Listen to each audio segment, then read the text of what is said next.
Good morning, good afternoon, good evening, everyone, depending on where you are connecting from. Um, hooray to everyone that has been able to join all our live sections so far. I do agree with Silva. We are definitely closer than ever. So we are now at week 9 of the CSN AWS Cloud Bootcamp, and it's an amazing journey so far. So hooray to um yes, definitely Dubai Raj. Hooray to Favor, hooray to Isaac. Of course, hooray to Adi, Dayo. In fact, there are a lot of people that they keep on coming back, and it's definitely be hard for me to miss your names. But that's by the side.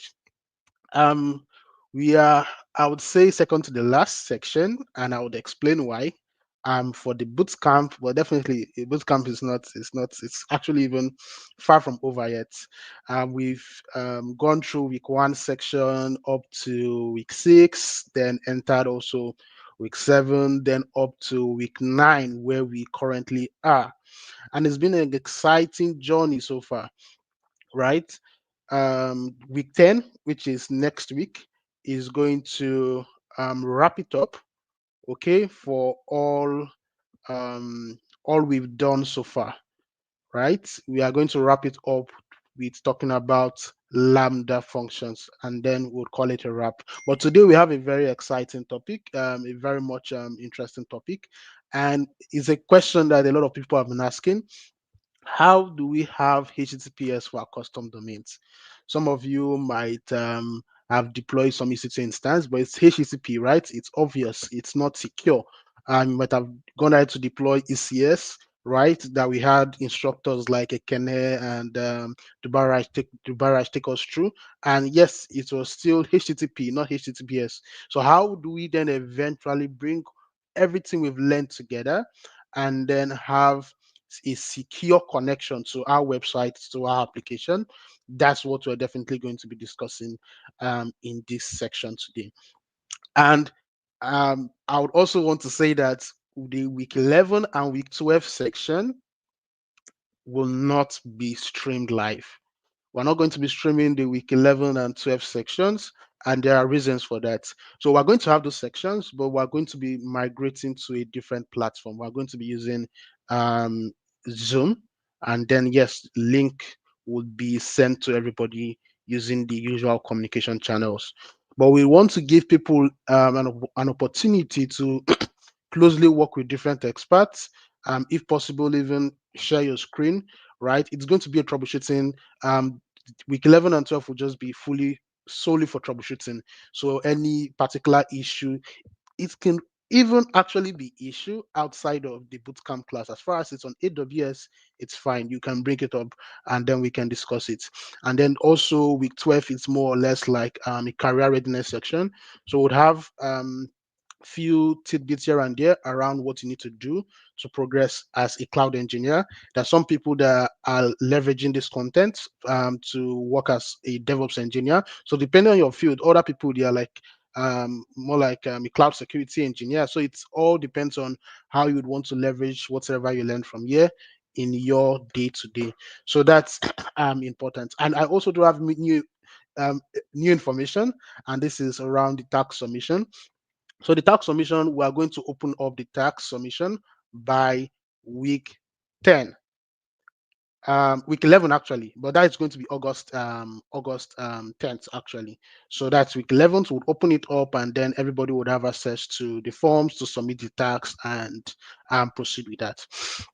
Okay, then more information on the internship. So after much discussions with the organizers, the update I do have is that the internship is going to be for 6 weeks. It should start maybe in September, or it might it should start in September. So it's going to be for 6 weeks, and then it's also going to be a remote role, and that's primarily because we have people from um different continents, different countries in both. Europe, Africa, North America. So yes, we would have to make it remote. And it's going to be part-time. We don't expect you to commit your every single waking hour or business, every working hour just to the internship. No, it's something you can definitely just do on the side. It's an unpaid internship, and I also know some people will not be interested in the internship. So during the time where you're submitting your tax, would also make it clear: do you want to partake in the internship program, or do you not want to partake in the internship program? So it's an optional part. The only thing that will be more or less by provided to you by default to be your certificate of achievement, if and only if you submit your tax. In as much as it's unpaid, we'll try to provide internet stipends. So we'll try to coordinate that, because we know we're talking about different countries, different telecom providers. So try to make sure that there's internet stipends available for all the participants of the internship program. And you can imagine we can only pick just but a few, right?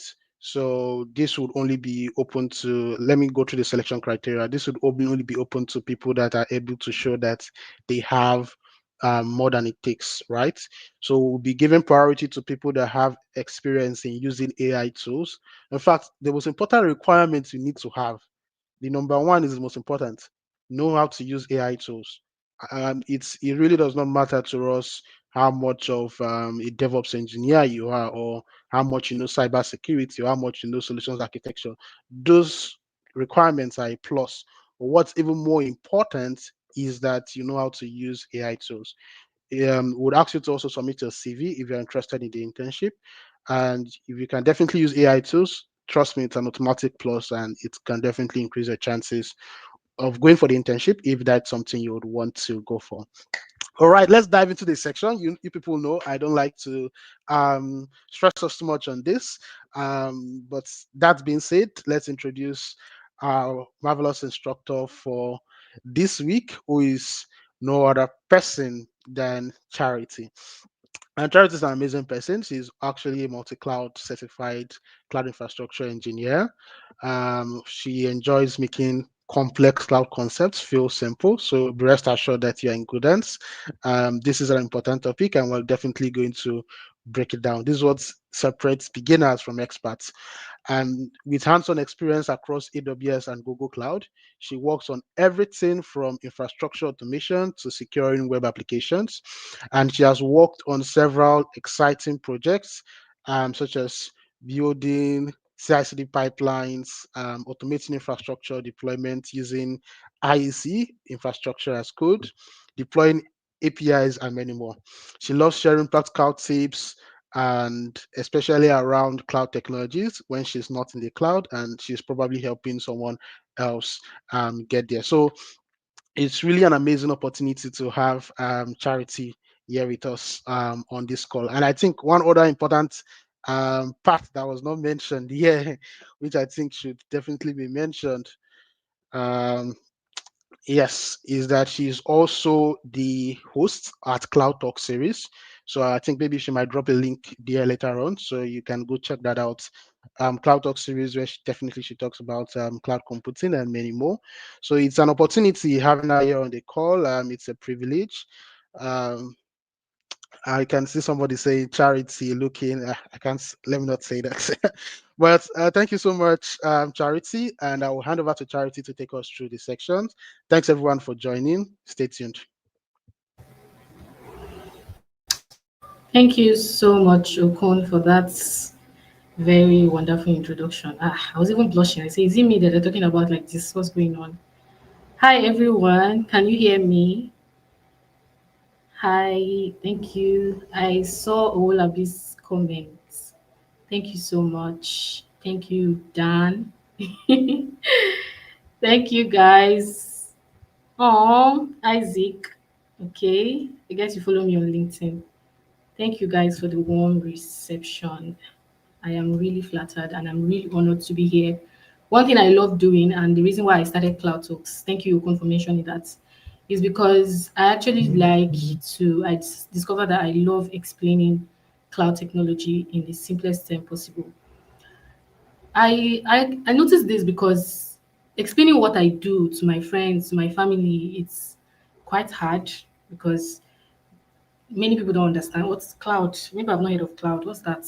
So I started discovering ways to bring this techie concepts down to our everyday life. So that is what Cloud Talk series is all about. You can follow me on LinkedIn, so you see my posts every Friday about different cloud computing technology topics that I share, and I break it down and bring it to basic understanding level. So you can follow me on LinkedIn for that. So today we are talking about how to secure your domain. First, you need to understand what is a domain, why do you need a domain, and why should you secure your domain. So first things first, domains. What do you understand by domain? So when you go to search, let me say you go to Google, you want to search for something on Google, you don't go and type in an IP address. So an IP address would be like your phone numbers, right? When you store your phone numbers on your phone, you don't save just phone numbers.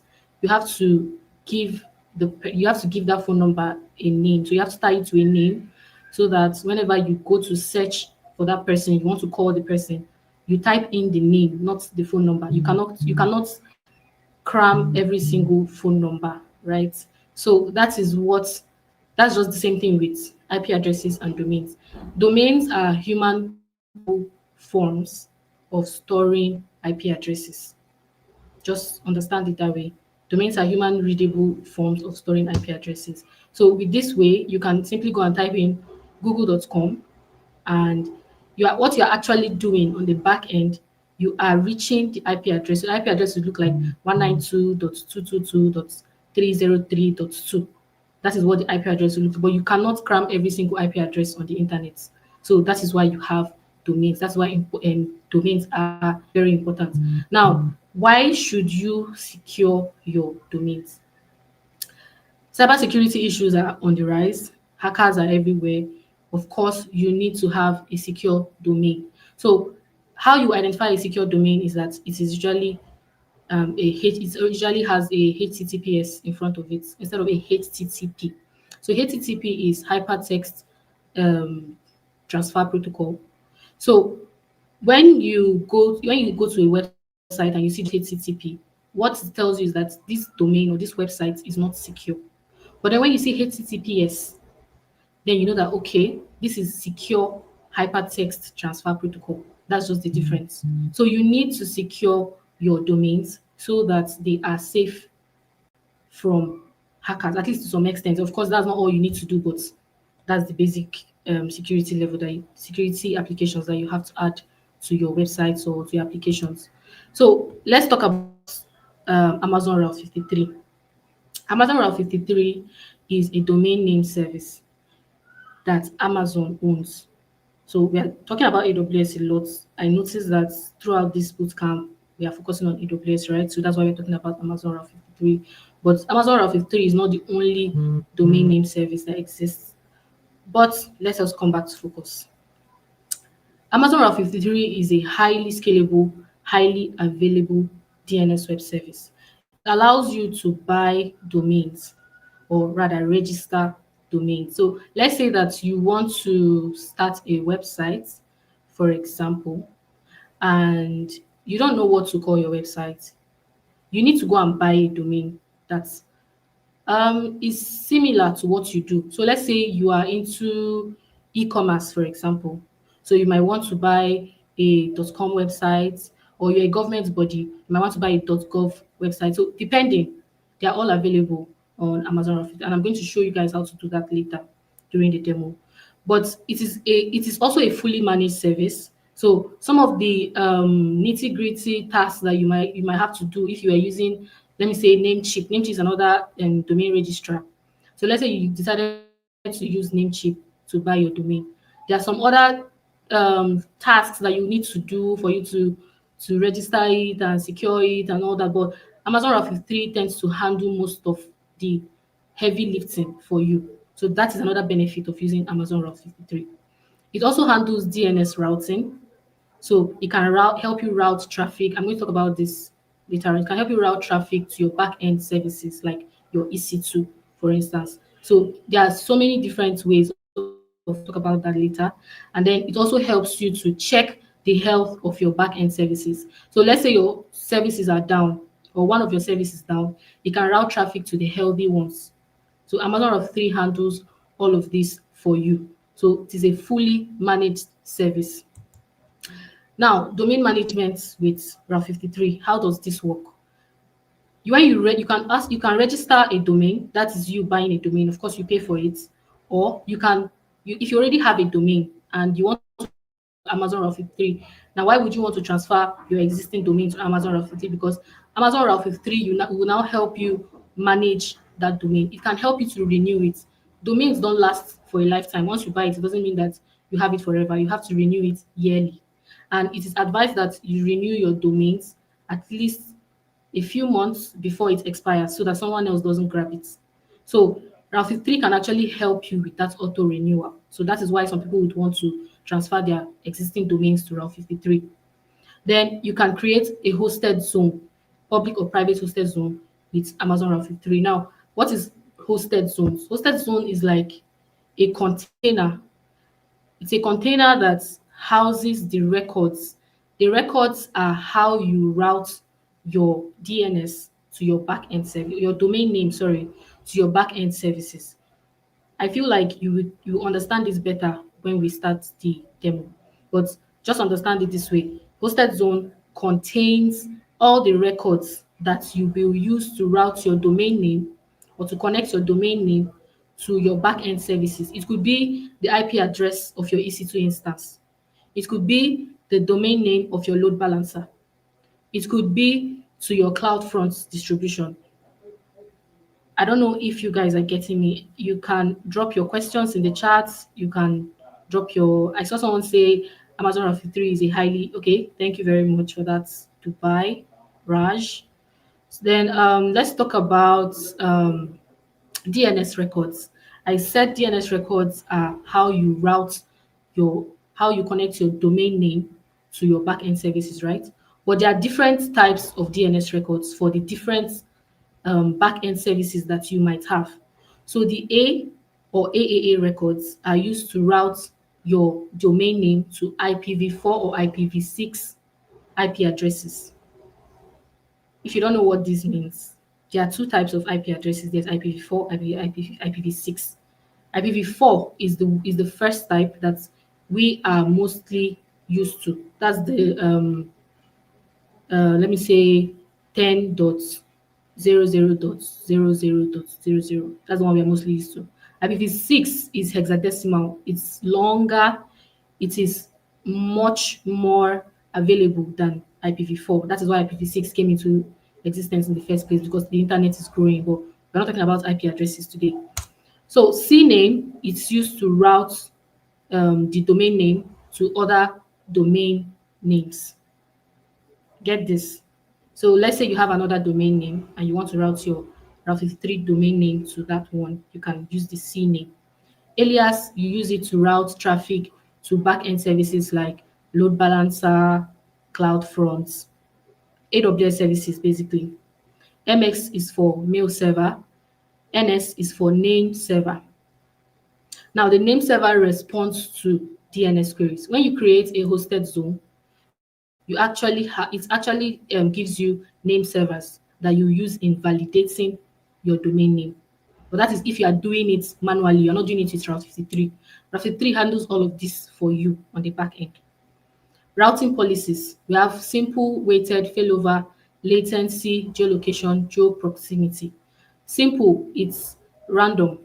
It's more like, okay, I I um I give to this one. Let me say you have 6 kids and you want to share food among them. You're not going to do it, okay, because this one is the senior. I'll give him first, then this one. You just this one, then next, this one, then next. That's how the routing works. It routes traffic to the back end at random. Then weighted routing. Weighted routing is when you want to maybe test a certain percentage of traffic to your users. You don't want them to have access to you don't want your users to have access to the full okay, I think there are questions in the comments, right? Can I use Route 53 with domains purchased? Yes, yes. That is where you transfer your domains to Route 53. You can definitely. Arsenio, Monique, that's your question, right? How can we protect our domain in Route 53 from DNS hijacking or misconfigurations? That is where the security comes in. So you have to secure your domains with certificates. Does that answer your question at Dedayo? Okay, any other questions? All right, I think that's all for now. So let me continue. I was talking about weighted routing, and I said that when you have maybe you created a new feature that you want to test out with your users, you don't want all users to you don't want to release everything at once to your users. You want to test out the response with, let me say, 20% of your users. So you can use weighted routing to send 20% of the traffic to some users, or rather you send 20 you send to 20% of your users rather, and then 80% of the the older feature to 80% of your users. I don't know if that makes sense. So you're sending the new feature to 20% of your users and the older feature to 80% of your users. So you use that to kind of test, okay, I see that these people are responding well to the new feature. Then maybe now I can now push the full feature to 100% of my users. That's how weighted routing works. Then failover is mostly when you, and another thing I failed to mention is that Route 53 is a global service. So you can actually use it for users all over the world. If you have like something like maybe a very large company like Amazon, for instance, let me use Amazon. So we're talking about Amazon, but a very large company like Amazon now, at the e-commerce section of it, right? You know that they serve customers all over the world. So since they serve customers all over the world, what if one of their regions is down? How do they rise from that immediately? Because stand to lose you can't stand to lose access to one region, because your business will suffer in that maybe how many minutes or hours it's going to take for you to get it up. So you use failover routing to quickly route traffic to the other region so that you can stay running at all times. Can Route 53 configurations be automated using infrastructure as code tools? Yes, Adedayo, it can. It definitely can. So latency routing. So since you have users all over the world, right?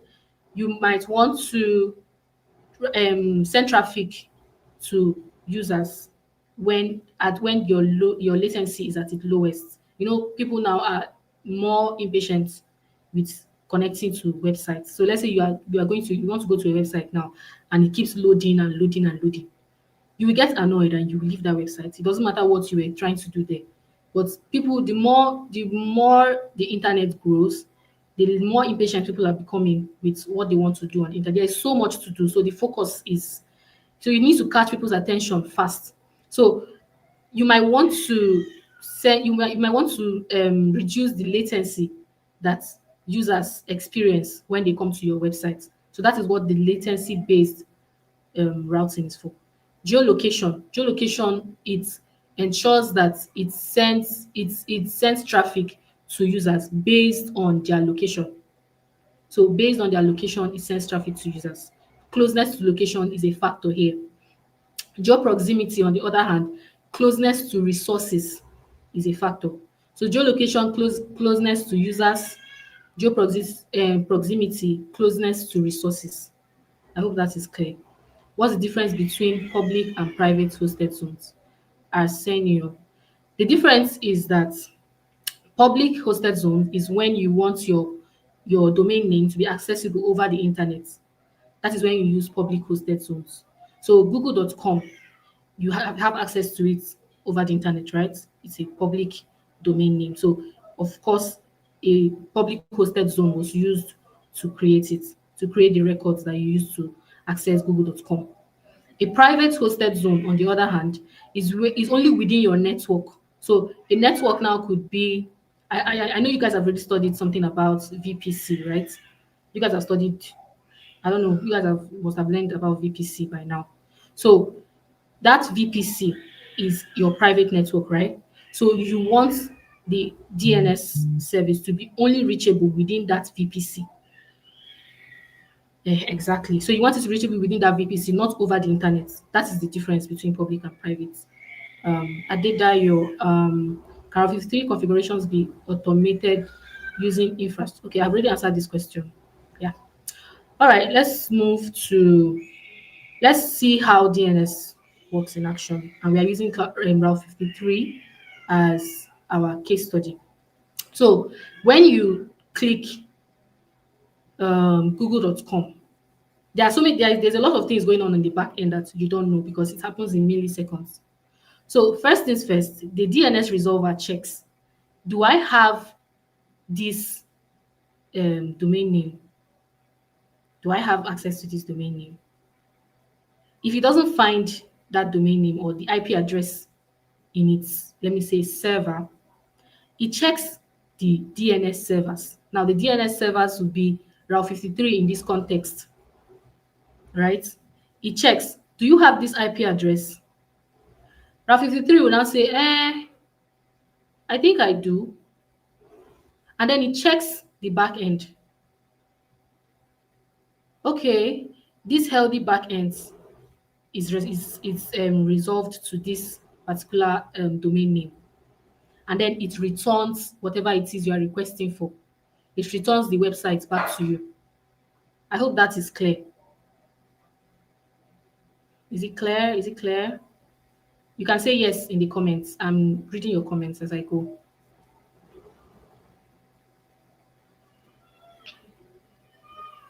Guys, I want to see your yes. Yes, virtual private cloud. I see that. Richardson, thank you very much. Thank you, Bosco. Okay, you said I should repeat again, Timothy. Okay. Let me start again. So let's say you type google.com on a browser, right? When you type google.com on a browser, the DNS resolver is the first point of contact. It checks to see if the IP address exists in its, let me say, container. I want to use container as this as a word here that we can all relate to. If it doesn't have the IP address, it checks Route 53. And Route 53 says, oh, this IP address is connected to my backend services. But before then, it checks that these backend services are healthy. Are they healthy? Are they up? And then when they find out that okay, our EC2 instance is running, it's healthy, everything passes, it's fine, they return the website google.com back to you. So that's when you can now see everything that google.com has to offer. If you want to browse how to make your nails, you can browse how to make your nails. But that is how you basically get access to websites on the internet. And all of this happens in milliseconds. So you don't even know what is going on in the back end. Does that make sense? Guys, make sense? Okay, I'm seeing a lot more yeses now. All right, thank you very much. So let's talk about SSL TLS certificates. What is SSL TLS, first of all? Secure socket layer or transport layer security. Secure socket layer is the older form of securing your website. But transport layer security is a more advanced form, but I don't know, for some reason, everybody still calls it SSL TLS. But TLS is the more advanced form and the more secure form of SSL. Now, what does it mean? It's a cryptographic protocol that helps you secure your websites. It encrypts the connection between the server and the client. Now, what is the server? The server is whatever is housing google.com, like EC2 instances. Let's use EC2 instances, for example. So if your phone is the client, because it's through your phone that you're sending, you are googling on your laptop or anything, but it's through your laptop or your phone that you're trying to reach amazon.com, right? So the message you are sending between your phone and amazon.com, it gets encrypted so that hackers cannot read that message. So if you are sending hello it gets encrypted. By encrypting now, it's smushed up. It's not readable to the human eye. So that is what SSL TLS does. It encrypts that message that you're sending. It encrypts that hello. That hello will no longer look like hello again. So if a hacker is like studying your messages between the client and the server, and they are seeing something, they'll be like, "What is this?" They can't read it. So that is what SSL TLS does. Now, when you apply this SSL TLS certificates to your HTTP traffic, that is what gives birth to HTTPS. Are we clear? Guys, confirmation that we are clear. Of course, we will get to do all of this in practice, so I'm sure you will understand better then. Dubai says it finds the number, IP address, and calls pizza place DNS. Okay, I think I might be getting your messages slower. The computer finds the IP behind the website name before connecting. Yes, Dubai. Thank you very much. Very correct. All right, so let's talk about AWS Certificate Manager. AWS Certificate Manager is also a managed service that helps you request for these SSL TLS certificates. So instead of doing it manually, doing all the connections yourself, there's actually a way to do that. It's a very long process. You have to still verify and validate from a certificate authority. AWS Certificate Manager handles all of this. So all you need to do is request a public or private certificate. Now, it's the same thing with the DNS, either public or private. You want internet access for it, or you want to use for private services, right?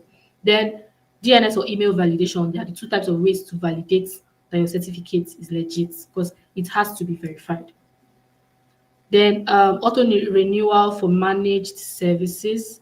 So because it's a managed service on that AWS handles for you, AWS helps you renew it every year. So certificates also expire just like domain names. They also expire every year. So you can use them for ALB, CloudFront, API Gateway, whatever it is that you want to put on the internet. You can use Certificate Manager to secure it. Now, our demo is almost here. I didn't want to spend so much time on the slides because I know that a lot of you will get to understand better when we start the demo. You use a domain name. We're going to first see how it is to register. We're not going to buy a domain name because it's expensive, but we are going to see how easy it is to actually buy a domain on Route 53. And then we'll also see how easy it is to create a hosted zone. So for this demo, we already have one existing. So we're not going to be buying any of this. We're not going to be doing any of this for real, but we'll see how it is to create them, right? And then we're going to request a certificate in ACM. Then we are going to create an EC2 instance. We are going to create a load balancer, connect it to a load balancer because you cannot directly attach a certificate to an EC2 instance. So we have to attach it to a load balancer. We'll see how all of this is done, right? And that would be, we'll also see the simple routing policy in action, by the way. So that is what, thank you, Olulabi. Okay. Someone answered someone else's question. Timothy, thank you very much. I see what's going on here. All right. So let us get on to our demo.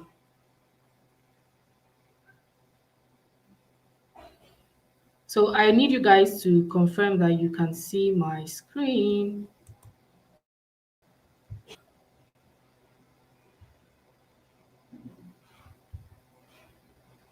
Can you confirm you can see my screen? I mean the AWS console now. All right. Perfect. I see a yes.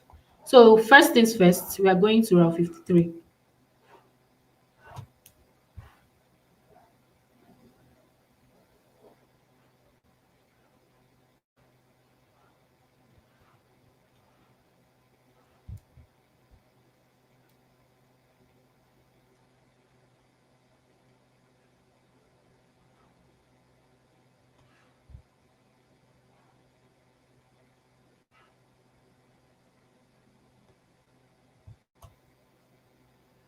Okay, while this is loading, all right, that's loaded. So Route 53, you can see that we have one hosted zone here. But let's see how it is to register a domain. It is so easy. So when you come here, you have to search, you have to type in, maybe if you have a domain name that you already have in mind that you want to use, you search for it and then you check if it's available. If you type, let's even use that abc.com to show a practical something. So abc.com, let's see if it's available.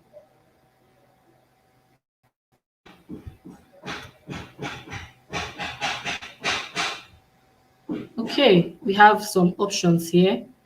Live51abc.com, abcclothing.net. So imagine you have a clothing line. You can buy this one. 51abcvip.com, ABC Games. If you have a games website, you can use this. abcexpress.net.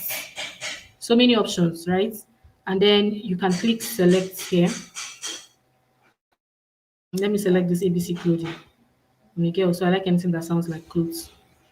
Proceed to checkout. So you see that you have to pay $17 for this. See that it's not cheap, right? It is not cheap. All right. That is our practical on how to create a domain name or a 3 or buy a domain name or a 3. After you buy this, the next step is to create a hosted zone.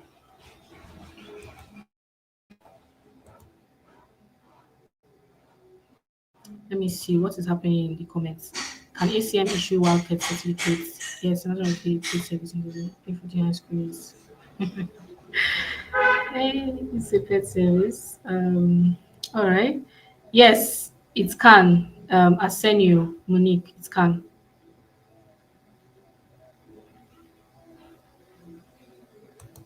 This is still loading. For some reason, my network is really bad. So let's see how to create it. Hosted zone. So you type in the domain name that you chose. I think we chose abcclothing.net or thereabouts. Um, this hosted zone is used for blah blah blah. It's optional. Public hosted zone. Add tags. It creates hosted zone. So in production, you might want to add tags. It's always very important to add tags. So your tags could be something like name, abcclothing.net. So you could look something like this, or you can say project for whatever project you want to use it for, ABC clothing, just to play around, right? It's not compulsory, but it's a very recommended practice so that you can manage most of your services more easily. So we have created this hosted zone. Of course, this ABC clothing is not real. So it's not a validated hosted zone, right? Can't actually use it for what we are trying to do here. This is looking okay. So we can't actually use it for what we are trying to do. So what we are going to use is this one. Sorry. These are the name servers that are given to us. So it's with these name servers now that would register this domain or verify this hosted zone. Is with this name server. We'll copy all of this and go. So if you were using, let me say, Namecheap, if you had used Namecheap to buy this domain, is with these name servers that you will go and you will copy all of this,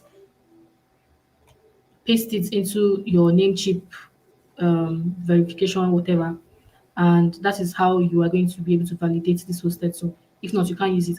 But because we are using Route 53, you don't need to do all of that. Route 53 for you. So that's one benefit of using Amazon Route 53.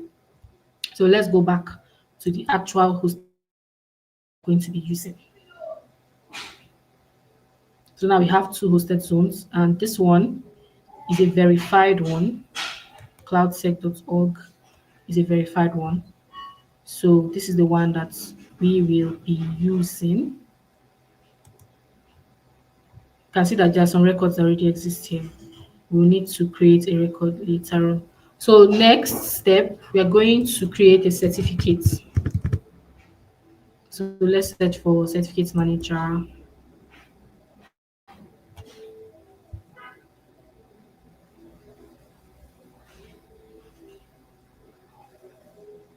seeing a lot of messages here, and I feel like I should check it out. Allow you to secure multiple domains under a single domain name. I like the way everybody is so hype here. Can use freeman.com, make payments for a domain, other domain registers, domain chips, this optional information. Okay, sorry, why is my screen blank?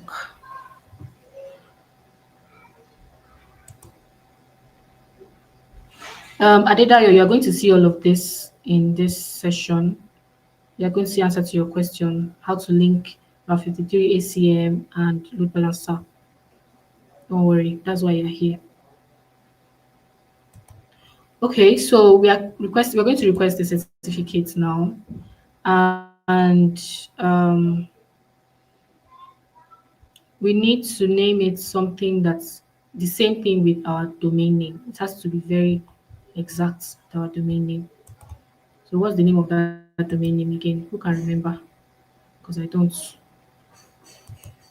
Mm, no, let me go search for activity again.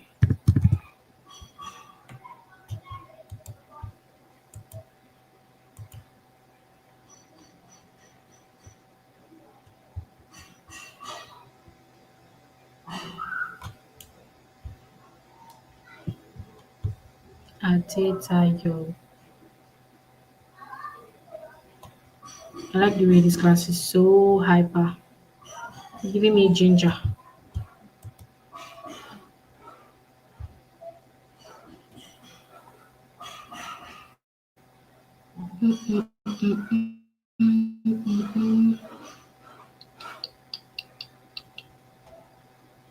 Okay, so this is the name of our domain. So we'll use it and create a wildcard certificate. I noticed that someone asked about that. Okay. So with this now, we can have a something something dot cloudsecnetwork.org. A anything you can add anything in front of this because of this wildcard. If you create just cloudsecnetwork.org, any record you are creating has to exactly match this. You cannot add anything in front. If not, it's not going to recognize it. The certificate will not be valid for it. So that is why we add this wildcard. I hope that makes sense.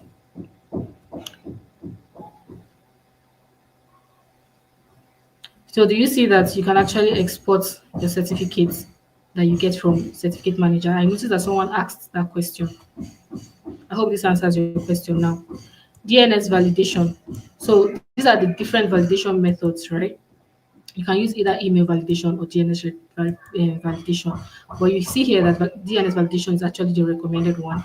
And because we have a hosted zone that is exactly matching with this name, our DNS validation is the best option that we need to use here. And it means that our domain name will validate this certificate. So we can add tags here as well. Name, say CSN demo certificate, something like that.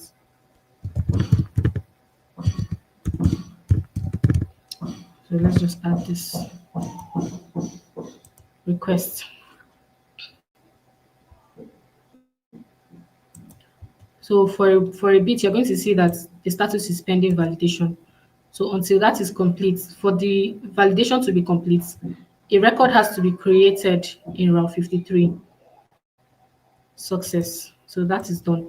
That's created in Route 53, and then Route 53 will validate this certificate and then issue it to us. So you can see that it's already issued here. Easy peasy, right? So now next thing we'll do is we'll go and create an EC2 instance and a load balancer so that we can test this out. Okay, so let's go to EC2.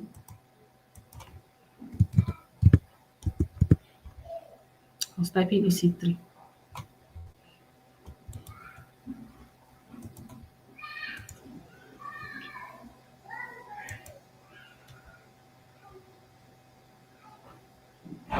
All right, Owolabi, thank you for that. Okay, EC2. Yeah, so we're going to create an instance. I'm sure you guys have worked with EC2 before now. It can't be the first time.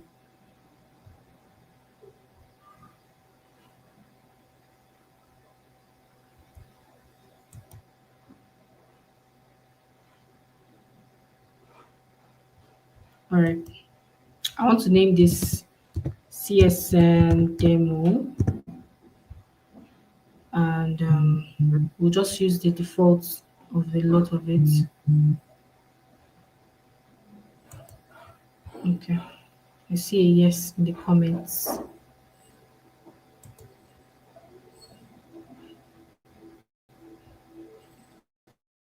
My network is kind of bad. Just using the defaults of all of this. We're not doing much with the instance. We just want to see our HTTPS and our domain name.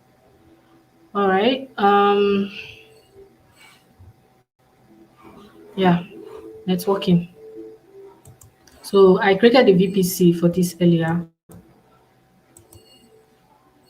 and I'm going to select that here. I don't want to use the default VPC because I set up my VPC in a way that the instances will be in a private subnet, and then the load balancer will be in a public subnet. That way, your web servers are even more secure. So now the public internet cannot quickly reach them, because if you put them in a public subnet directly, that means you have reduced the layer of protection for that EC2 instance, and more hackers, more bad actors can reach it at any time. I also created a VPC, a security group, sorry, for this. So I'm going to select it here. This security SSH access, and it also allows the security group of the load balancer. It also allows access from the load balancer to this instance. That is all. It allows SSH and access from the load balancer. Then what else? Advanced details. I'm not used to this. So I need to choose created an instance profile just in case I need to connect to the instance. It's not really relevant. And then I have a user data script that I want to just use to display a simple Apache web server. So I'm going to add that here.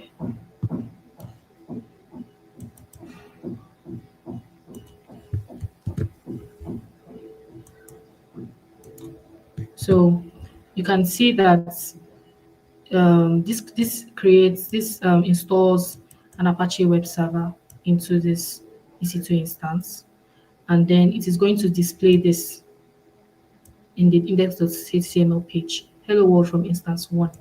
There is a reason why I wanted to say instance 1, because later on we are going to create another instance and name it instance 2, so that we'll get to see simple routing policy in action. But for now, let's just create this one. Okay, mistake.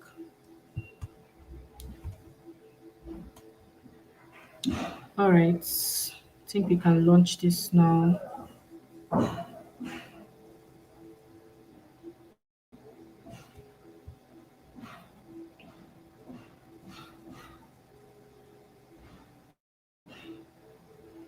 All right, I'll launch this now.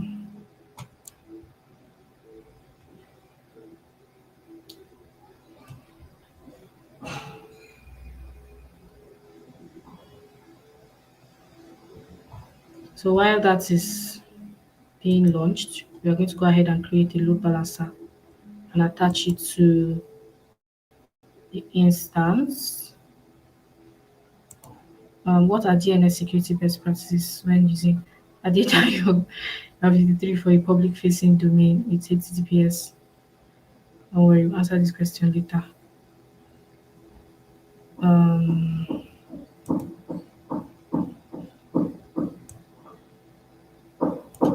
so create a load balancer.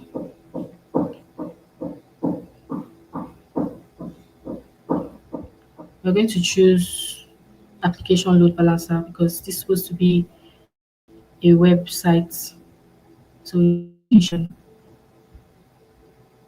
internet facing. Internal facing is more like when you want just your internal network to reach that load balancer. But internet facing, you want the entire internet to reach the load balancer. So CSN demo LP. Okay. We're using IPv4. We select our VPC, demo VPC, and then a load balancer has to be attached to at least two availability zones. So it has to be in the public subnet. So we're choosing the public subnet. And I already created the security group for the load balancer as well. This is it. This load balancer accepts HTTPS traffic. So remember I said we're adding a certificate for it, right? So this is where we're adding that HTTPS 443. I need to create a target group. So that's where we would add our instance. Who is confused? The last thing you did was launching the instance. I don't understand. Okay, after launching the instance, I'm creating a load balancer that we are going to connect to the instance. So it is through that load balancer that will be sending traffic to the instance. Do you understand, Jennifer?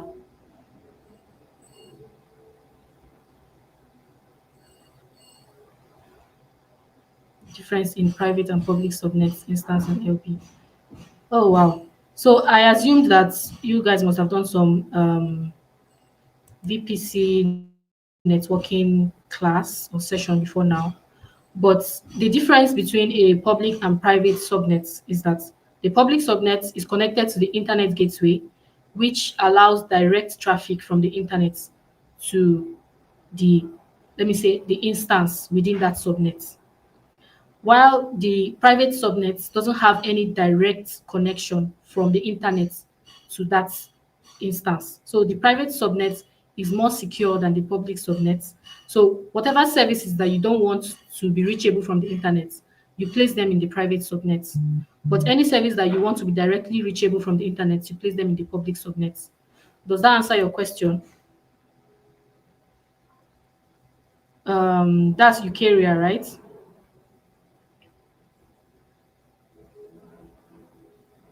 SSL sets must be in the same region as the load balancer because it is not a global service. June is Mwakisha. Does that answer your question? So we're giving this target group a name, CSN Demo TG. Okay, it's already in the required VPC, health checks, blah blah blah blah. Okay. I'll just leave this tags part for now. So it's here that we're going to add our instance. So we select our instance, include as pending.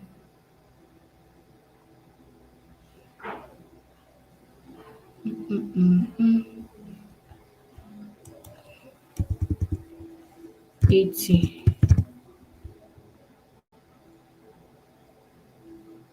We're routing traffic to the internet to the instance at port 80. And then we create our target group.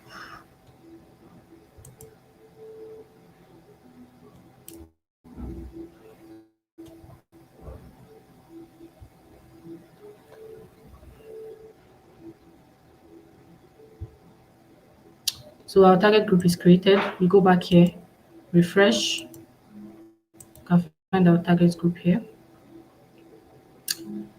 Add listener. Not doing this. Yeah, so this is where we add our certificates, right? So we are going to search for our certificate that we created earlier. This is it. And then leave everything else as default. And we create our instance, our load balancer rather.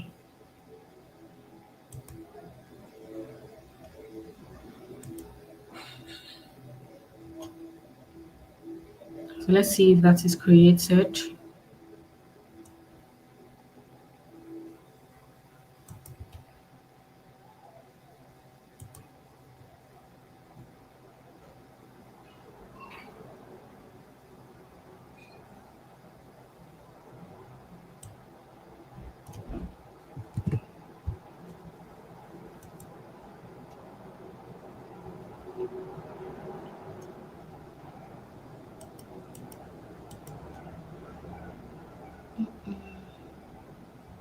This is taking long. Where are you? Meanwhile, let me be reading literal difference. I'm asking that why is the instance using a private and the LB using a public? Um,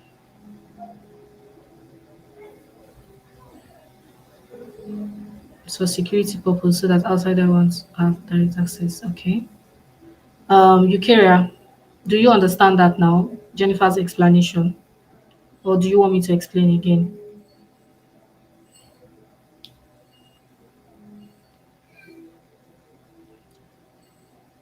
If HTTPS fails, which it won't, but you would have to check the certificate to be sure that it was validated with the Route 53. Remember, I said that one thing that can make it fail will probably be that maybe the domain name is not exactly the same as the certificate name or the domain name that you used to request for the certificate. I don't know if that makes sense. So you would have to confirm that.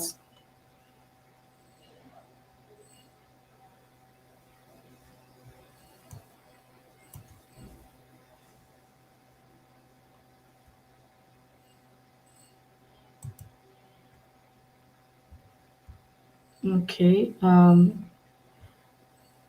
I will just what role does CloudWatch or CloudTrail play in monitoring certificate usage or renewal? CloudWatch works more closely with Route 53 to monitor your domain and the traffic that's coming to your domain, not really with Certificate Manager. I don't know if that makes sense.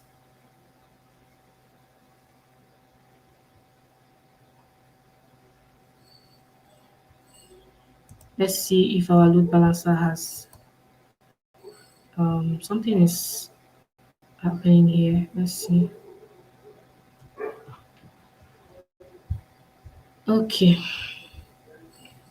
our load balancer is ready. Mm-hmm, mm-hmm, mm-hmm.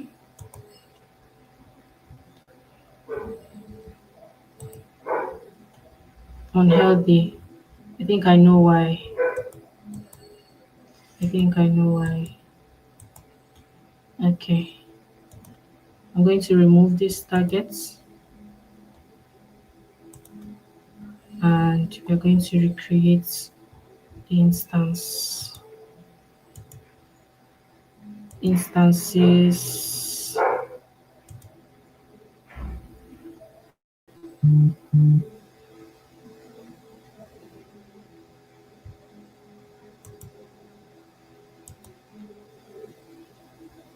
So we're going to quickly recreate this instance. The Apache server did not create.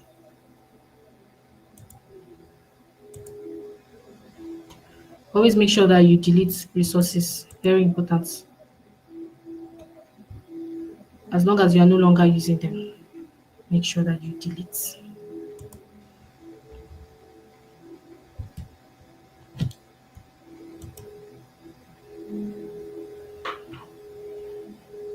Meanwhile, let me go over.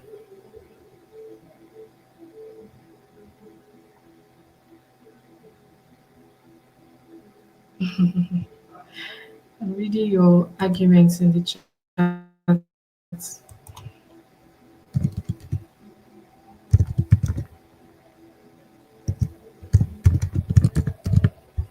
instance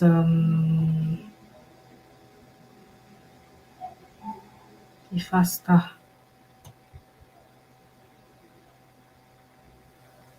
Okay.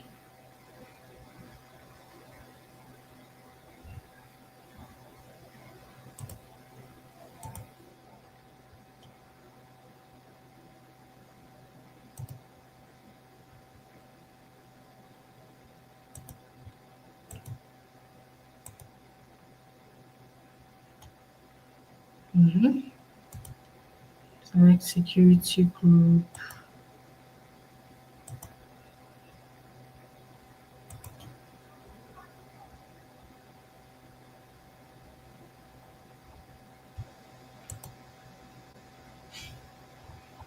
So we're going to select our instance profile again,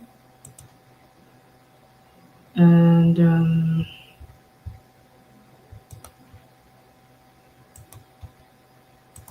add our bash script again.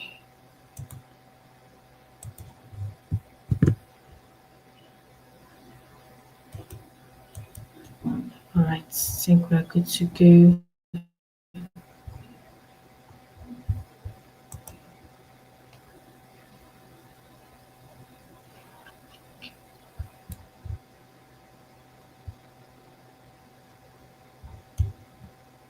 So I'm going to go and register this instance again with the target group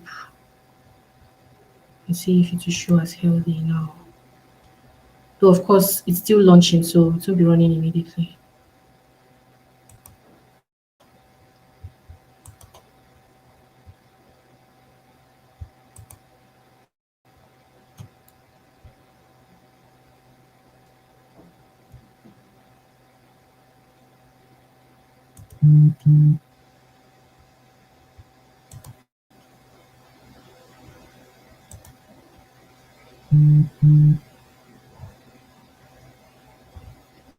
Okay, I've registered it.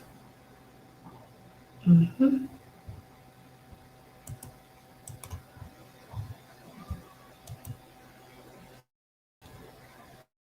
So next thing we need to do is we need to create a record and point it to this load balancer. So I'm going to get the DNS name of the record of the load balancer, sorry. So this is the DNS name. We'll get it and then we need to go and create a record in Route 53. So we are back to Route 53. We'll click on this hosted zone, which is what we are using and what we used in creating our certificates. So are there questions? But I don't know how my billing account has charges escalating. Thought I've been cautious. Something is still running in the background, James. You have to check well. Are not configured correctly for ATPS. And how can we detect these issues? What do you mean by are not configured correctly? It depends. Risks. If you don't configure it correctly, of course, hackers can get access to your servers. That would be the risk, in my opinion. How can we detect those issues? The main thing to know is when you are creating a Route 53 and you're creating your certificate, you are requesting your certificate, your domain name should be exactly the same as your certificate manager. Route 53 uses DNS security, and it prevents against DNS spoofing. That's one benefit of using Route 53. It's it supports like it's automatically actually secures your domain names. But then when you now combine it with what's it called with certificate manager, you are adding an extra layer of security to your backend services running on AWS. I don't know if that answers your question, Adidayo. Okay, so we are going to create a record. We want to give it a subdomain. I'll say CSN cloudsec network no demo.cloudsecnetwork.org. It's going to be an alias record because it's pointing to other AWS services. So let's say application load balancer, right? We are choosing US is 1. That is where our load balancer is. US is 1. Then we're going to select our load balancer. This is our load balancer. CSN demo. Simple routing. So remember we talked about the routing policies, right? So these are the routing policies that we talked about earlier. So you can choose either of them. But for this one, we are choosing simple routing. I'm going to create a record for this.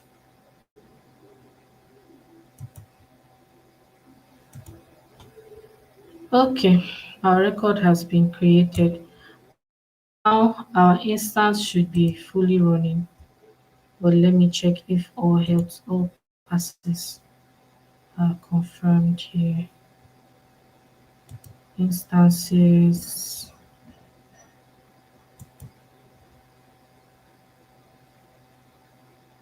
Okay, health checks passed. Target group health check. Let's see.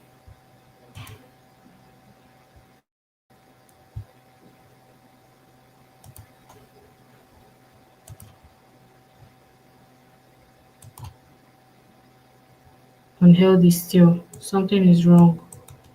But we are gonna find out soon.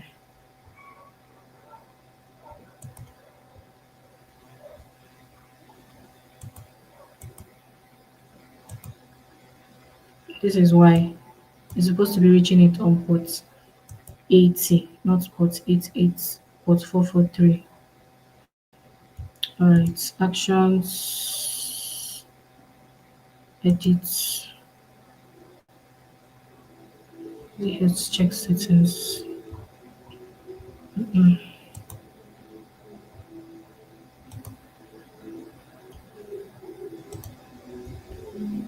Mm, where are you again?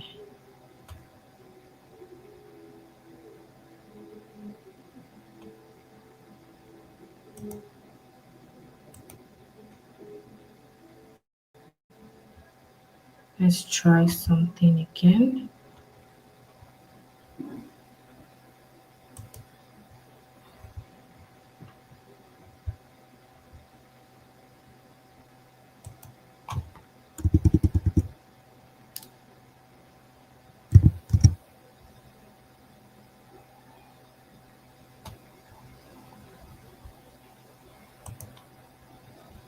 I'll have to check the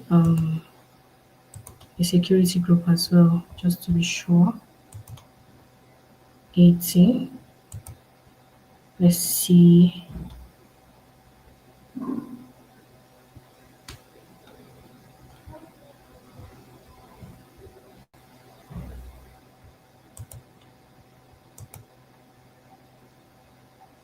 So it's still trying to read the instance to check its health. We're going to find out soon if it's healthy or not.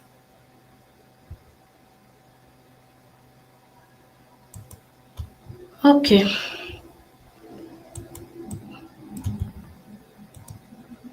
let's try to. Where is our record that we just created? Yep, I think this is it.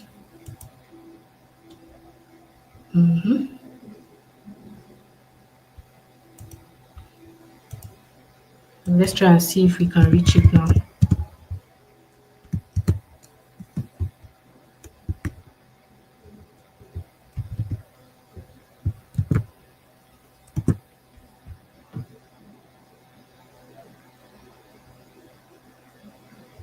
Okay, can't reach it.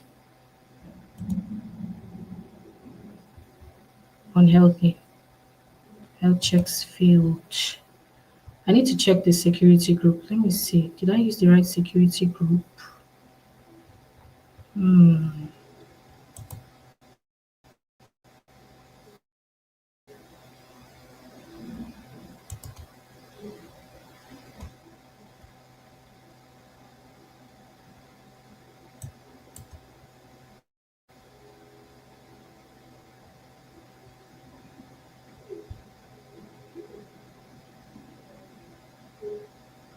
Where is that security group? Where are you? Where are you? Where are you?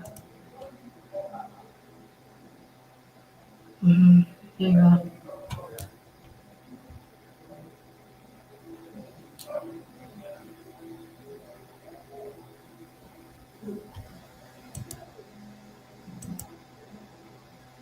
Mm,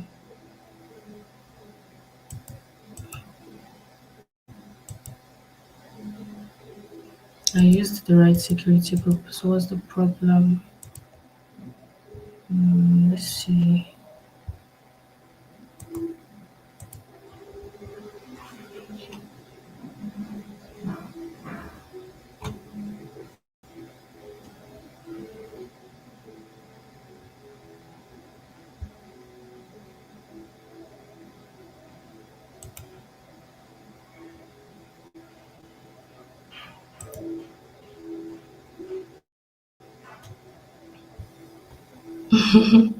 Okay.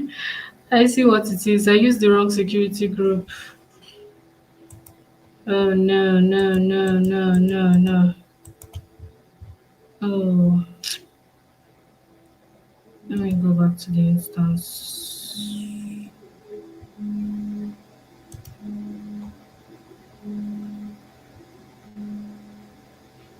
Instance security group. Why is it showing me the load balancer security group? If you delete a from A or B only, is the correct one not? What's the problem? Inbound through source is this other security group. But 80. Yep, this is correct. Why are you unhealthy? It has to do with the user group, definitely. The user script, rather. Mm, okay, let's try this one last time.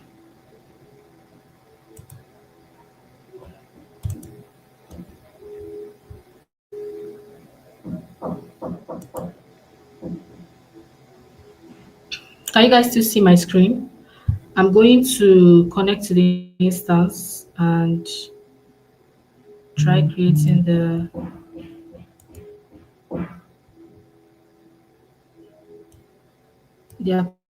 Apache manually.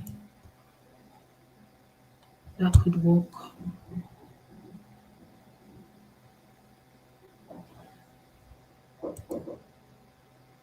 Okay.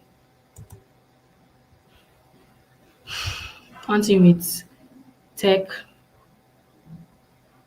you have to be prepared for things like this. Might have done something earlier, it works perfectly, try again, it starts breaking. Such is life.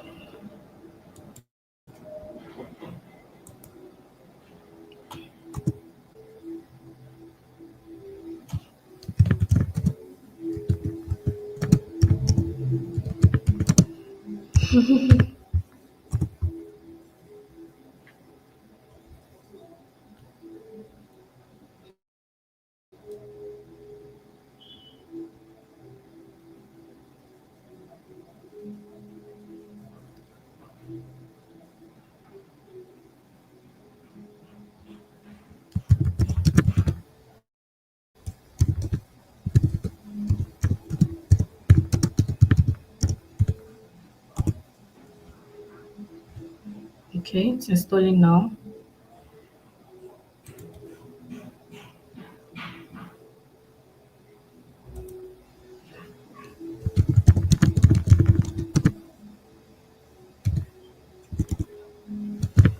So I can see why it refused to install before. It needed to have sudo in front of it.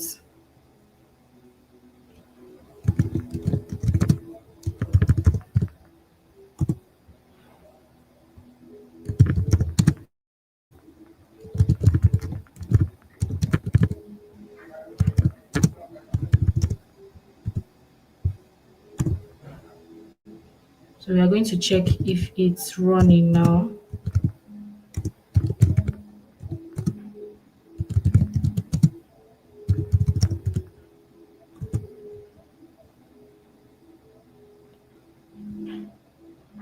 Okay, I made a mistake.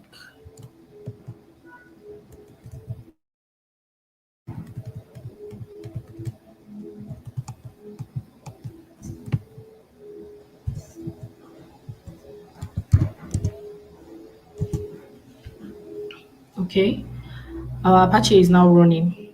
Awesome. So back to adding this to our index.html so we can see something.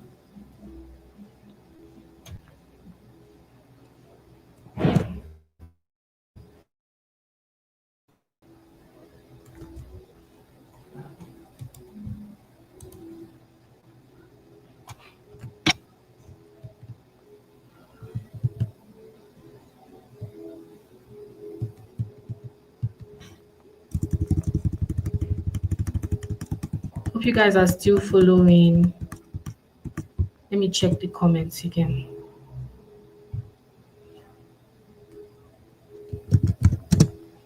Let's add sudo in front of everything. Still permission denied. All right. I guess we would have to make do with the default page.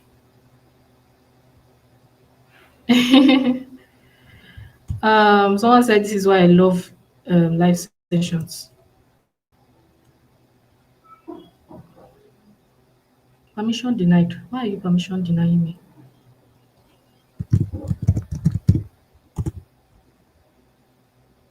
Hmm. So I'm now the root user. Let's try this again.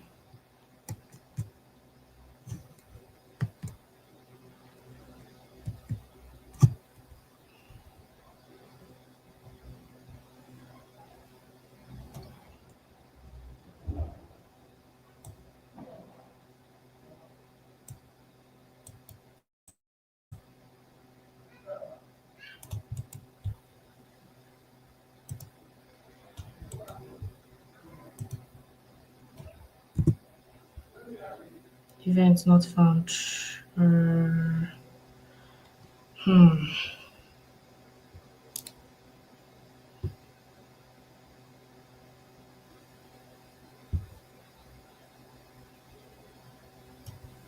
I'll just have to open this file and paste it in myself.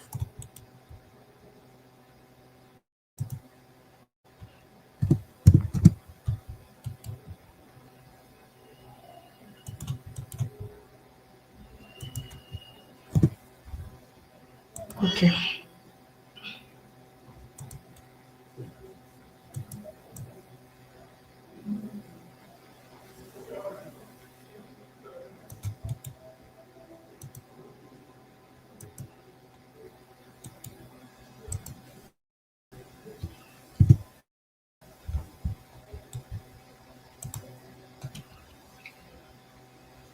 Mm,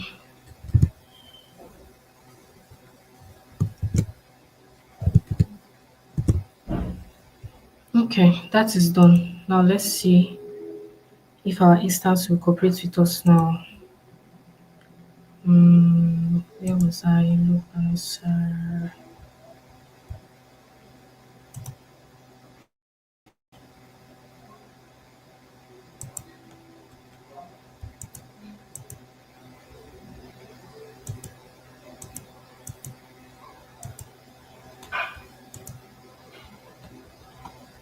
I think we have to add the target again. Okay, register target again.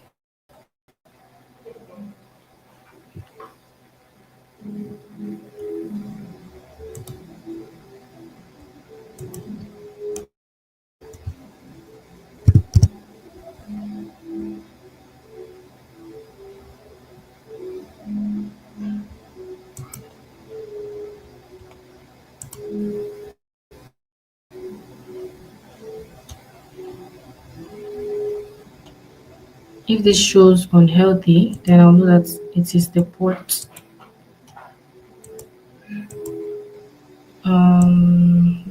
Let's see. If this overrides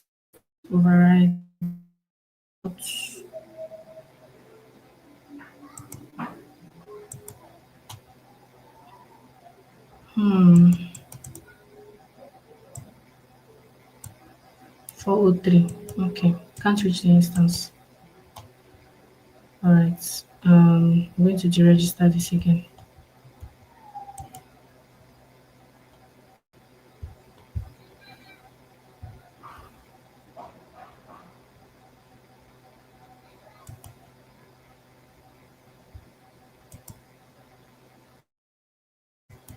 We started running an engine server just now. So I'm going to register this with port at port 443 and see if that is the issue. So let's just see.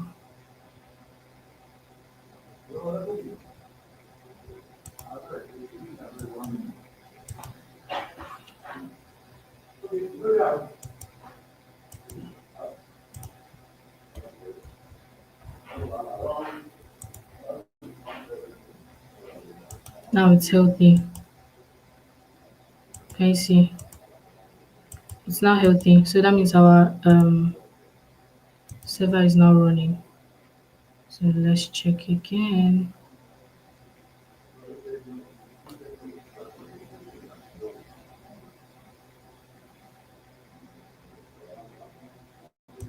Still bad gateway. Why?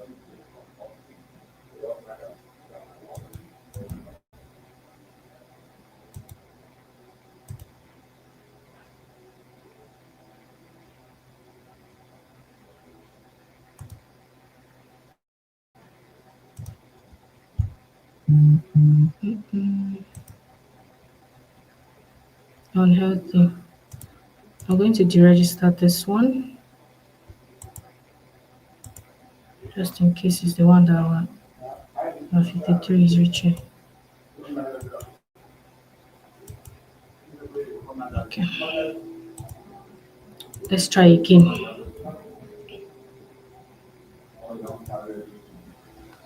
Did I see a question? See Web 2 console for errors. HTTPD. Did I type HTTPD? Thank you guys. You guys are so helpful.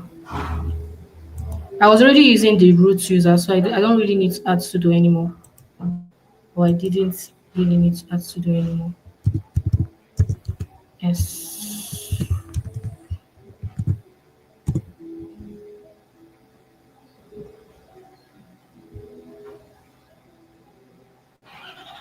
Still bad gateway. Okay. Now I don't know what is going on. Mm,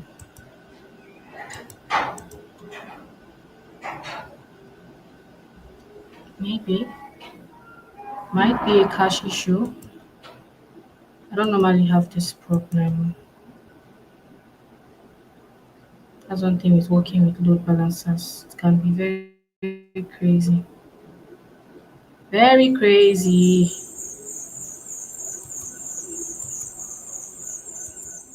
Okay.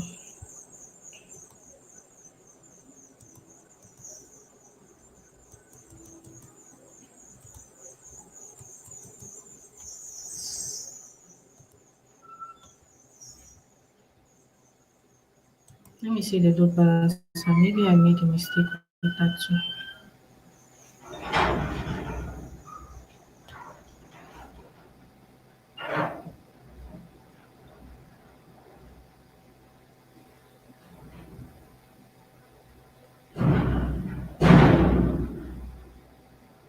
It's in the public subnets, right? Let me confirm.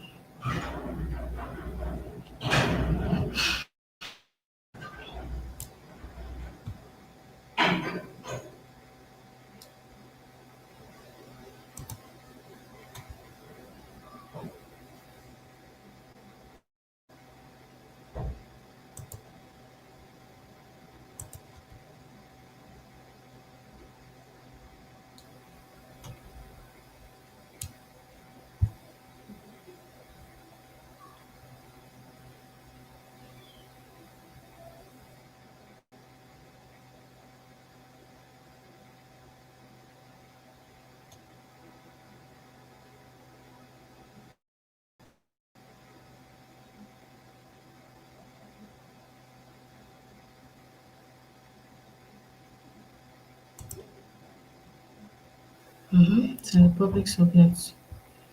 So what might be the problem?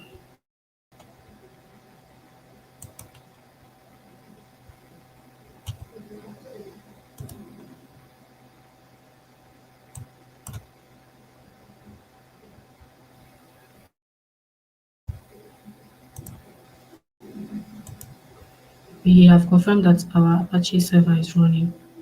So what is the problem? Hmm.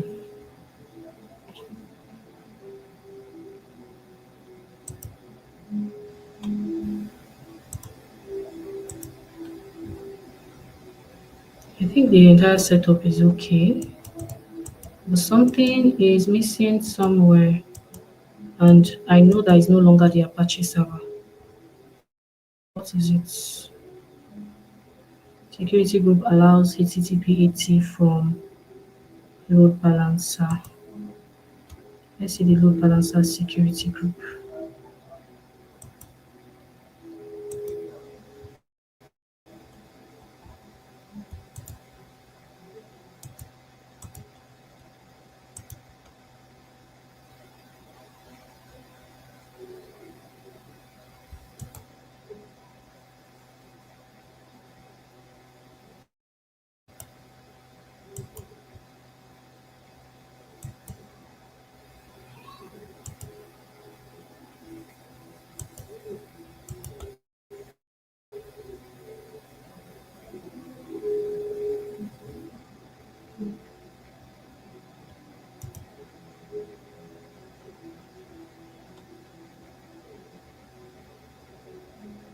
Allow HTTPS from internet.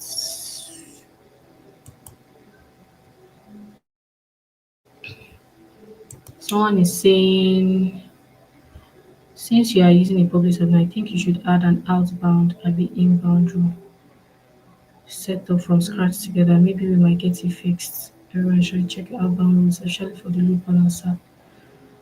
The outbound doesn't really matter because automatically all outbound traffic is allowed.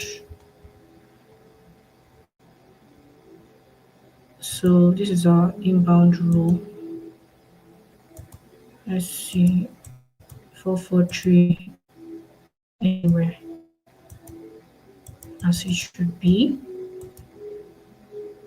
Outbound rule, all traffic from anywhere is allowed. So outbound rule has nothing to do with it.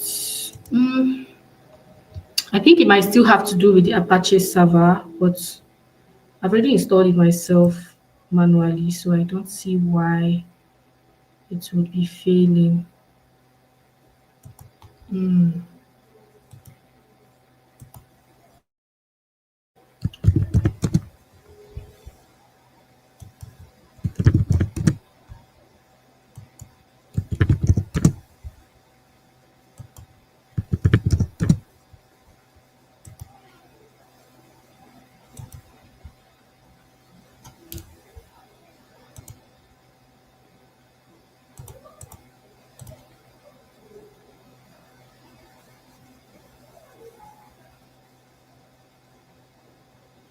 okay, so I saw notice that there's another, just to save time. I noticed that there's another Nginx server here, so we're going to use that instead. Let me add that to the target group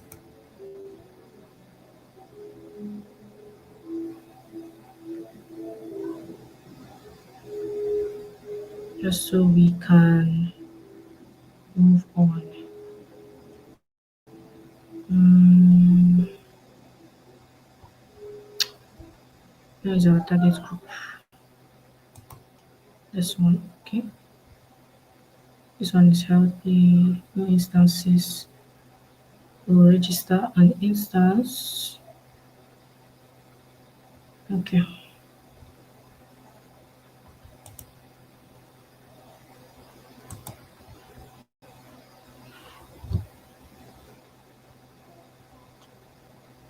remove VPC.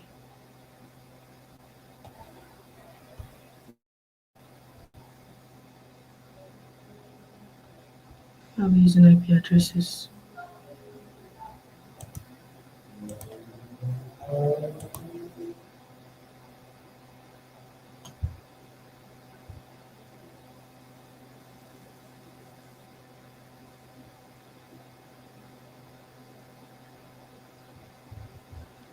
I prefer using instances.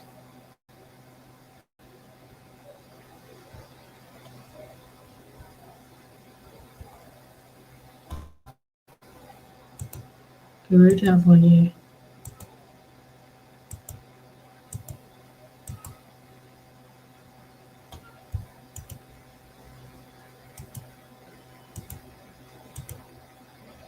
It's not healthy yet.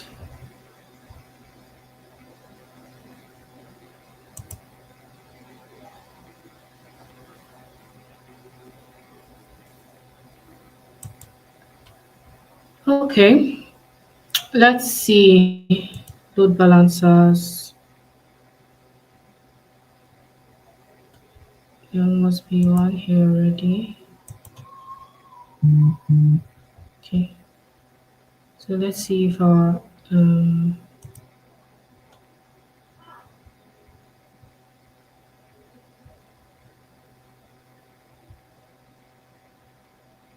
our record will work now. Or domain name rather.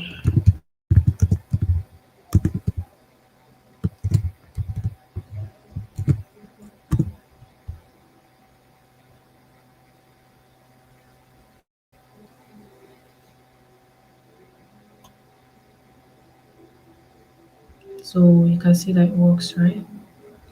Introduction to cloud governance, practical learning experience, cloud sec, blah blah blah blah. Hooray! Okay. Any questions? Yes. So let me just quickly come in. So I think we can.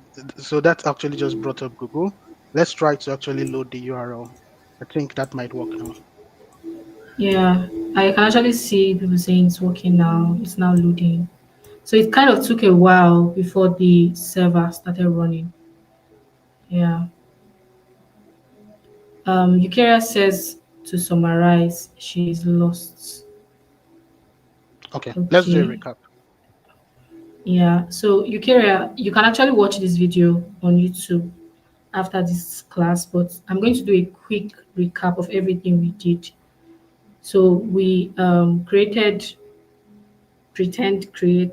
a domain name on Route 53, created a hosted zone for that domain name, and then we created an instance. We attached it to a load balancer.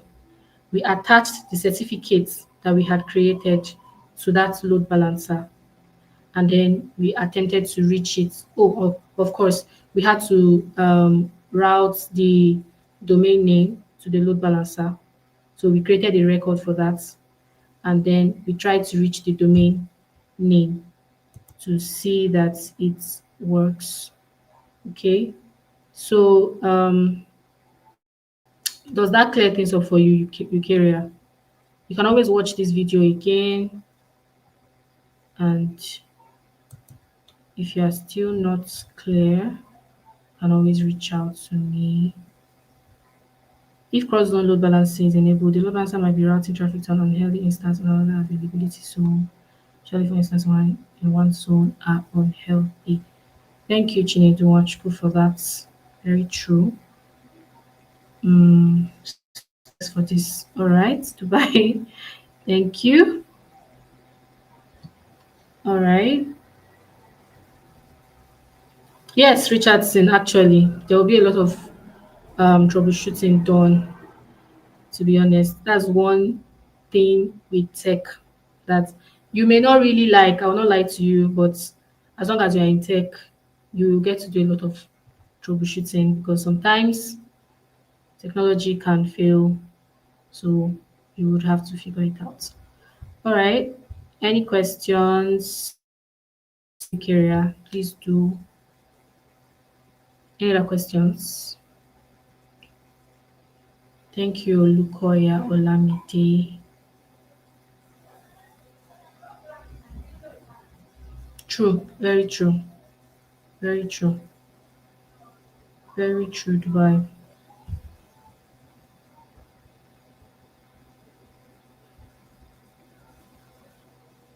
So you can always reach me on LinkedIn, follow my series every Friday, Cloud Talks. Okay. We break down cloud technology concepts. All right. So since I'm not seeing any questions, thank you very much, guys, for listening, for all your help, because you guys are helping me with the troubleshooting as well. Thank you all for all your questions. Thank you all for your contribution. I love the way everybody was contributing one way or the other. People were answering each other's questions. People were, the energy was high throughout until now. The energy is still high. I'm very, very grateful that everyone here paid attention up to this point. Thank you so much for having me.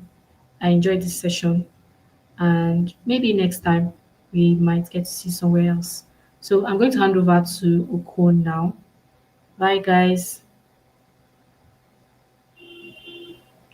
Okay, all right. So thank you so much, Charity, for this. This is an amazing one. Let's um let's give you a hand. Definitely you can't clap from your side, but yes, let's thank her. Thanks for the time, thanks for the section, thanks for the clarity on this. So what's amazing here is that if you did notice, we right from week one, we were just introducing AWS. Week two, we were talking about identity and access management. Week three, we went into EC2 instances, and then week four, VPCs and the rest. So if you would say, as we get further down into each of the sections, we are always leveraging all the different concepts that we've learned in the past. For example, you need to have been familiar with EC2 instance for you to follow through. You also need to be familiar with VPCs and networking. All right. So it's very important. For example, you can differentiate between, as Owulabi said, you should be able to differentiate between a private subnet and also a public subnet. When do you need to use one versus when do you need to use the other? Um, so also good part is that um, afterwards, after tax submission, people that would get granted to the LMS would also have another opportunity to revisit a whole lot of all these topics that have been covered. So you'll be able to go through most of the topics that have been covered in this bootcamp, and then it would also um, it will go a bit more in depth, right? And then you can always ask questions and always leverage help from the community. Okay, I can see I'm using comments. It says she showed exceptional tech skills. Oh, that's sweet. Thank you so much. Um, thank you so much. Once again, Charity. It's quite the opportunity. And then also, Said, thank you also for this wonderful section. All right, now let's get into the tasks for today. Are people ready? Are people ready? Okay, I hope so. Um, now, um, Charity did walk us through how to secure an EC2 instance or EC2 workload, right? And that's very important. So if the class that Ekene and Raj took, the classes were also on ECS, and they did create a load balancer, I remember. So the same thing that Charity did, you can also do it for your ECS workload. So you can point your domain, your A record, point it towards your load balancer, and then that's it. That's all you need, and then attach a certificate, of course, to the load balancer, and that's all you need to have custom HTTPS for your custom domain. However, this is also like a bit different. What we are doing here now for week 9 task is you're going to get a domain name. I don't know how to explain it. I don't know how to I don't know how to allow us to avoid it, but there's a lot you learn from having a domain name yourself. But I know that there's a cost constraint, and because of that, not everybody would be able to go out there and then perform to purchase a domain, right? And domains are actually very expensive nowadays, so it's a lot. So yes, if you go to freenom.com, you can actually get a free domain name. If you go to freenom.com, you can get a free domain name. So once you get a free domain name, purchase it and connect it to your Route 53. And after you are done, create a CloudFront distribution that will serve your static website. If you remember in the last week's tax, you did create a static site, I believe so, a personal website. So now you are just taking it further to get a domain, connect it to Route 53, create a certificate for it, and then connect it to your CloudFront distribution. So your CloudFront distribution would handle the SSL termination and then serve the traffic to or return whatever traffic or web page that is sitting in your S3 bucket. I know it might not really be so straightforward. It might be a bit complicated, everything that I've just said, and especially these tasks, because you'll be dealing with different services. But then it's very important that you attempt to complete the tasks, even though you are not able to. You can see. I also mentioned if you cannot use a domain, follow the same steps and explain what you would have done. So if you're not able to purchase a domain, if you have issues with Route 63, it's fine. Just go through the video, go through the section later on, also leverage additional resources online, and then explain the steps and explain what you would have done. So we're not forcing anybody to get a domain, and there's really no extra advantage if you get a domain. So please and please, their priority is just for you to learn. So you can simulate the steps and briefly just describe your approach. Okay, I believe that's all. Someone asked a question about, is the mentorship different from the internship? Absolutely yes. The mentorship is separate. The internship is separate. You don't need to. Um, I think, yeah, this is a question. You don't need to. You can choose what you want. If you only want the mentorship, that's fine. If you only want the internship, then that's fine. And then I also saw a question previously. That's the last one I'll take. Not a question, but a comment. Do we need to simulate um, a couple of different troubleshooting scenarios? Yeah, so troubleshooting is a very important part of your learning journey. So that's why we did dedicate week 11 and 12 to troubleshooting. And as I mentioned previously, this section is going to be on Zoom. So it's going to be intense. You would see, we would share screen, we would battle it inside out, right? So stay tuned and ensure that you join those week 11 and 12 sections. That's all I have for you today. Thank you so much. And thanks once again to our instructor Charity for the time and also for sharing these insights. We do appreciate. As mentioned, do connect with her on LinkedIn.